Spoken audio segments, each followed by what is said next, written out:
Alright, so Ant-Man and the Wasp Quantumania proved my greatest fears as a Marvel fan, and that is the fact that the MCU is actually declining in overall movie quality and story quality and CGI. The whole thing was just a nothing burger of a movie. And it sucks that this is the very first movie for my Trash or Treasure video series. Basically, it's my movie reviews, but just so it's not a plain Ant-Man and the Wasp review. Instead, it's Trash or Treasure. And you guessed it, this movie 100% is trash. Now, I don't want to make it seem like this movie is all bad, but for the sake of, my little scale here, it's Trash or Treasure. This movie is definitely on the trashy side of things. I was really expecting a lot from this movie because it promised that. It compared itself to Endgame, basically. Endgame, a lot of people died.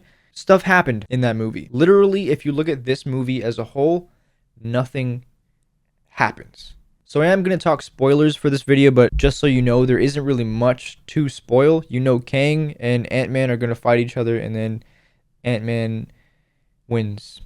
And it's like, Kang is the next big, threat, the next Thanos in the MCU, but in this movie, he's not really much of a threat at all. So the main story in this film basically is that Kang is stuck in the quantum realm, and Ant-Man and his family accidentally get sucked into the quantum realm, giving Kang an opportunity to escape. By the end of the movie, Kang dies or is still stuck in the quantum realm, and Ant-Man escapes, and it's like nothing happens. I was seriously under the impression that Ant-Man was going to die in this movie. That's how good I thought this movie could have been, where Ant-Man actually makes a sacrifice. Then his daughter Cassie Lang is like the new Ant-Man basically in the Avengers, but no, they didn't take any risks whatsoever in this movie. And they present Kang in this movie like he knows what's going to happen in time, but he seems kind of silly and gets one-upped a lot. And in case you aren't really aware of like the comic book lore, Kang, basically there are a bunch of them. If you saw the end credits in this movie, there is a ton of variants of Kang throughout the multiverse. But apparently this version of Kang, the main Kang we see in this movie, was supposed to be the one that the other Kangs were afraid of. But he gets defeated by Ant-Man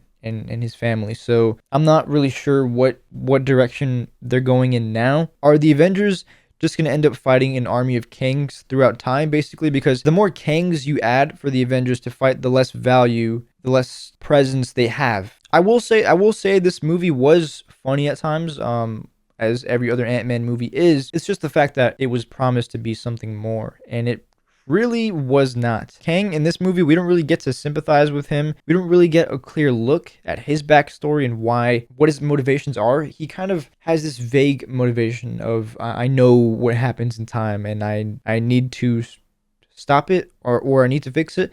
I still don't know what his goal was. I couldn't really get under the stakes of stopping him because, okay, he's going to do something bad, but why is he even going to do that stuff? Why is he going to go across time and kill a bunch of universes? And I thought we would at least get some kind of, answers, but no. This movie just sucked, okay? It was just nothing. Which is really unfortunate, and that's what the past few Marvel projects have felt like, minus Wakanda Forever. Wakanda Forever was actually a pretty good movie, but before that was She-Hulk, which is not very good. Before that was Miss Marvel, I believe. Marvel's just kind of had a bunch of duds. Even Thor Love and Thunder was just so disappointing because Ragnarok was a very entertaining movie. It came out of the blue, like no one was expecting that. So when it came time for Thor Ragnarok 2.0, it was like, this is going to be awesome, and the Guardians were in it, but no, even in that movie, the Guardians were in it for the first 5 minutes, and then the rest of the movie became a bunch of not funny jokes strung together with a lackluster villain. I don't want to go into a whole rant about Love and Thunder, but Quantumania, if you are wondering if you should see this movie, if you saw Thor Love and Thunder and you didn't like that movie, it's the same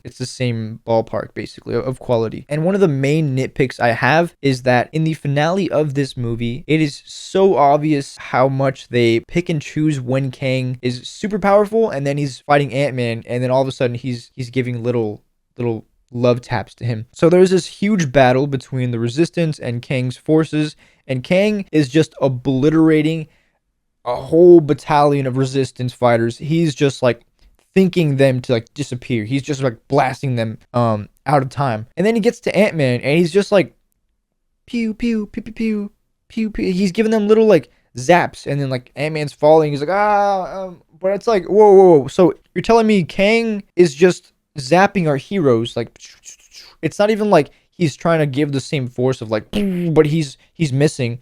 He's hitting them, but he's just not hitting them as hard as he was hitting the randoms. That was just so obvious to me, and it just really took me out of the movie because I was like, okay, so he's just another villain. Like, there was no stakes whatsoever. And then he ends up getting bested by an army of ants, basically smart ants, which was very humiliating, but I was like, okay, he's probably gonna come back in a few minutes, and then he did. So I was like, okay, cool. Ant-Man fist fight with Kang after he's been hurt by a bunch of ants. Like, okay, this could kind of be something. It seemed like Ant-Man was actually going to sacrifice himself to stop this version of Kang. That would have made this movie a must-watch for Marvel fans. It would have given some stakes when the Avengers fight Kang in the future, because now they're going to have to avenge an Avenger. But no, that doesn't happen. They just beat him. They just push him into like the multiverse core or whatever, and he gets sucked in, and cool, I guess. I don't know. It feels more and more like Marvel thinks they've done so much that they can do whatever and not try as hard, and the mindless Marvel fans are just gonna come and watch regardless, which really feels like a slap in the face. Like, I was really hoping this movie would be something, because I was like, if this movie isn't good, Marvel is in trouble, because they're already gonna have in like 2 years Avengers 5. And if you don't have a bunch of, good movies that tell one cohesive narrative that lead into your Avengers movie, well, then what's the point of the Avengers movie? Like, why are we gonna go watch the Avengers team up when their individual stories were just like nothing burgers of movies? Yeah, this movie sucked. I don't know how else to frame it. This movie it was just not a good movie. It was fine. It was like a Thor the Dark World Marvel movie. Like, you don't have to watch it because there are no stakes, nothing happens. And it's not like it introduces Kang in the MCU, because Loki did that. Loki introduced Kang and the multiverse. So if you watch Loki, you don't have to watch this. Like, there's Kangs coming, multiple Kangs, like, it's fine. Ant-Man and the Wasp Quantumania, it's just not it. I hope you guys have a great day or night wherever you are, and I'll see you next time.